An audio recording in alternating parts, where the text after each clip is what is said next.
વાહ, પ્રથમ તો મહિપતસિંહ બાપુનો દિલથી આભાર વ્યક્ત કરું છું.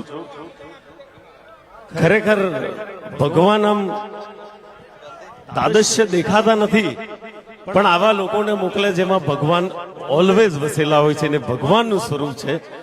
આજે આટલા વડીલોની સેવા કરવી, આટલી દીકરીઓને રાખવી, ભણાવવા ગણાવવા, આ મેનેજમેન્ટ કરવું, સાથે બધાનો પ્રેમ પણ પ્રાપ્ત કરવો, એ નાનો મોટી વાત નથી.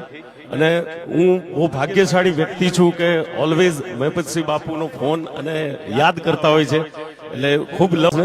અને ક્યારેય પણ જીવનમાં જ્યારે પણ જરૂર પડે તો એક ફોને હાજર થવાની મેં પ્રોમિસ આપેલી છે એમને, અને ઓલવેઝ હાજર થઈ જઈશ.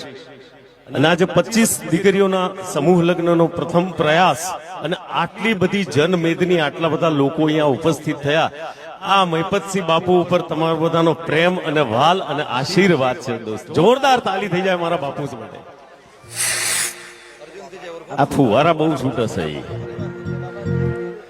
એવું કહે છે કે મંગુજવા છે. એમાં શું છે, મંગુને ઘેર મેકીને આવ્યો છું, કારણ કે આઈને સ્ટેજ ઉપર ઝઘડા થાય આપણને ગમતું નથી. અને પછી તો બાપુનો એપિસોડ ચાલુ થાય, બાપુ બોલેગા.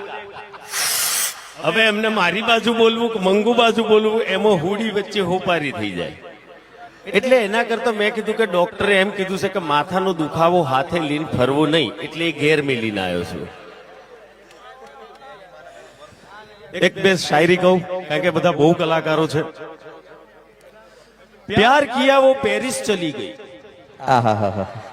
प्यार किया वो पेरिस चली गई, दिल लगाया वो दिल्ली चली गई. प्यार किया वो पेरिस चली गई, दिल लगाया वो दिल्ली चली गई.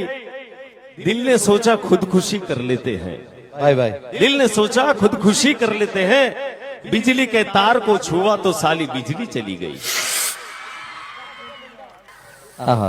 દીકરી, આજે એક દીકરી પરણાઈએ ને એટલે એ બાપને ખબર હોય કે કેવી રીતે પ્રસંગ પૂરો કરવો. આજે 25 દીકરીઓનું લગ્ન છે અને દીકરી પરણાવી એટલે સાહેબ નદીને પાનેતર પહેરાવા જેવી વાત છે.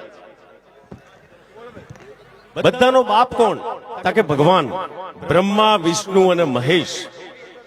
બાપોના બાપ. પણ જ્યારે વિદ્યાની વાત આવે ત્યારે સરસ્વતી માતાને યાદ કરવા પડતા હોય છે. શક્તિની જરૂર પડે ત્યારે માં મહાકાળીને યાદ કરવા પડતા હોય છે.